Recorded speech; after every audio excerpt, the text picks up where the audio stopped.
Hello all welcome to our channel. ఈ క్లాస్లో వచ్చేసి మనకు తెలుగు క్లాసులోని 14th లెసన్ చూద్దాము. థర్డ్ క్లాస్ 14th లెసన్ ఏంటి? చెట్టు కోరిక. ఈ లెసన్లోని మనకు ఇతివృత్తం వచ్చేసి మనకు సృజనాత్మకత, అలాగే ప్రక్రియ వచ్చేసి కథ అన్నమాట. చెట్టు కోరిక అనేది ఒక కథ అన్నమాట. ఈ కథలోకి వెళ్ళిపోదాం, ఏమేమి ఉంది ఏంటి స్టోరీ అనేసి.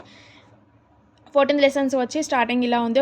ఒక బొమ్మ ఇచ్చి ఆ బొమ్మలో ఏం కనిపిస్తుంది, చీమ ఎట్లా లేపగలుగుతుందా, ఏనుగు ఎత్తినప్పుడు ఎట్లా అనిపించింది, అలా ఈ టాపిక్ గురించి ఉందన్నమాట.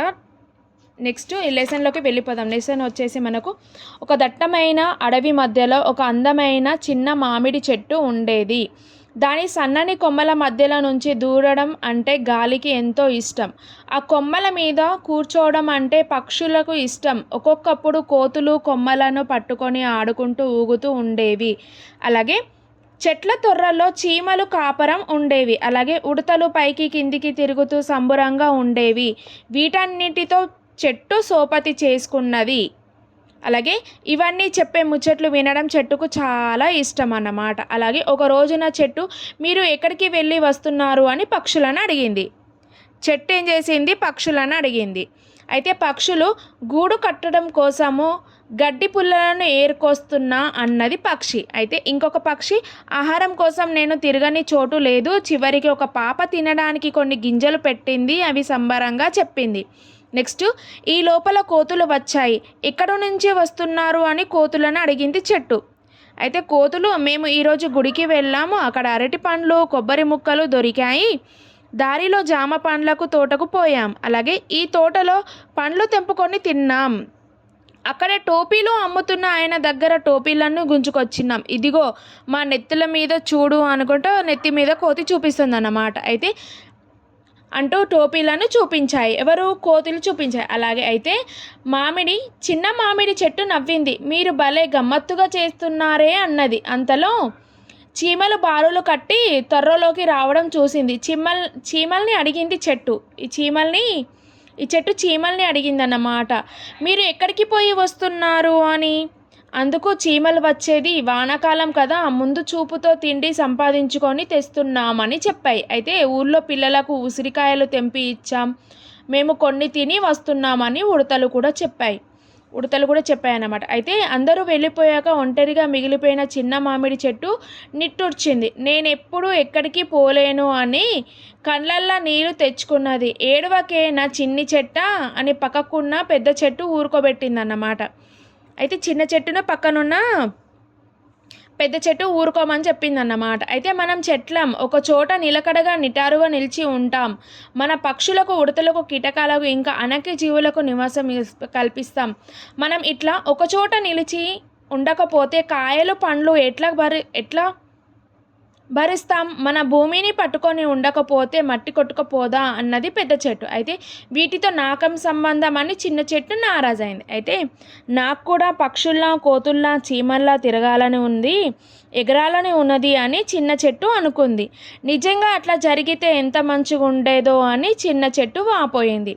అట్లా జరగాలని వానదేవతను కోరుకున్నది. అయితే చిన్న చెట్టు అట్లా అనుకుందో లేదో చెట్లు వేర్లు భూమిలో కదిలాయి. అలాగే భూమి పైకి వచ్చింది. భూమి పైకి వచ్చిందన్నమాట. భూమి పైకి వచ్చినప్పుడు, అరే నేను కూడా నడుస్తున్నా అని చెట్టు సంతోషపడ్డది. నేను ఇంకా ప్రపంచమంతా చూసి వస్తా అనుకుంటూ చిన్న చెట్టు అడవిలోంచి బయలుదేరింది. అయితే చెట్టు అట్లా నడుచుకుంటూ పోతున్నది. దానికి రోడ్డు పక్కన వంట వండుకుంటున్న వాళ్ళు కనిపించారు. నడిచే చెట్టును చూసి భయపడి పారిపోయారు. చిన్న చెట్టు నవ్వుకుంది. అది నిప్పును చూసింది. ఇది ఎట్లా ఉంటుందో చూద్దామని ఒక కొమ్మను నిప్పు మీద వంచిందన్నమాట. అలాగే నిప్పు తగలగానే కొమ్మ అంటుకున్నది. మంటలు మీదికి లేవడం స్టార్ట్ అయిపోయిన అమ్మో మంట, అమ్మో బాధ అనుకుంటూ ఏడ్చింది. ఏది? చిన్న చెట్టు. అయితే కాపాడండి అని మొత్తుకున్నది. పక్షులు ఈ చెట్టు అరుపులు విన్నాయి. ఆకాశంలో పైకెగిరి గాలికి చెప్పాయి, మా స్నేహితుడిని కాపాడమని వేడుకున్నాయి.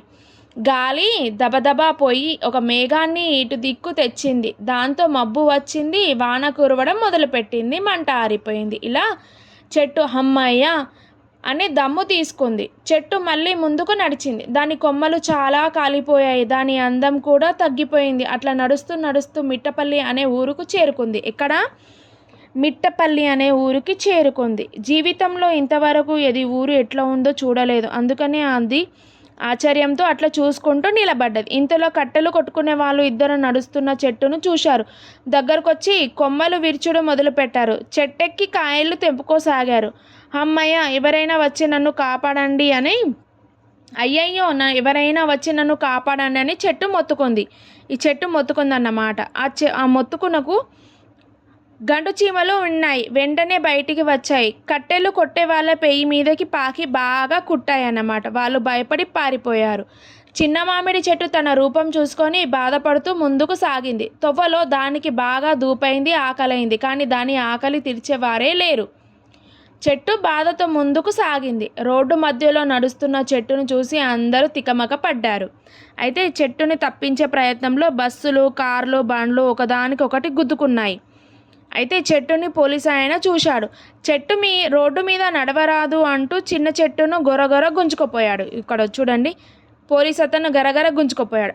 అయ్యో అయ్యో, సాయం చేయండి, నన్ను కాపాడండి అని చిన్న చెట్టు గట్టిగా ఏడ్చింది. ఈసారి కోతులు చెట్టును కాపాడడానికి ఉరుకురికి వచ్చాయి. పోలీసు ఆయన మీదకు దూకబోయాయి. పోలీసు ఆయన కోతులను తరిమి కొట్టాడు.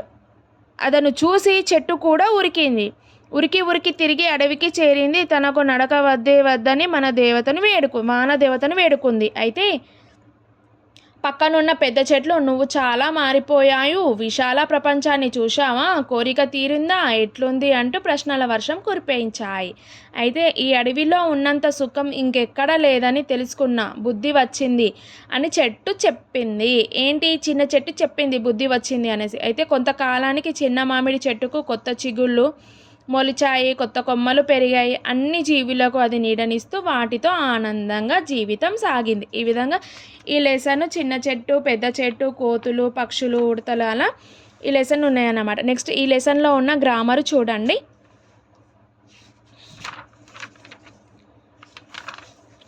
ఇక్కడ ఏకవచనాలు ఇచ్చారు చూడండి, బహువచనాలు రాయమంటే బడి, బళ్ళు, పండు, పండ్లు, కన్ను, కళ్ళు, కీలు, కీళ్ళు, గుండు, గుండ్లు, కాలు, కాళ్ళు, రోలు, రోళ్ళు, గుడి, గుళ్ళు, పెన్సిళ్ళు, పెన్సిళ్ళు. అలాగే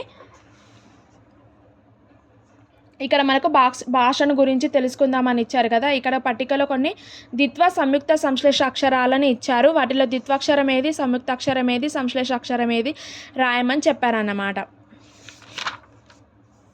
నెక్స్ట్ ఈ లెసన్లో ఉన్న సూక్తి వచ్చేసి మనకు ఆశకు అంతు ఉండదు, దురాశ దుఃఖానికి చేటు అన్నమాట.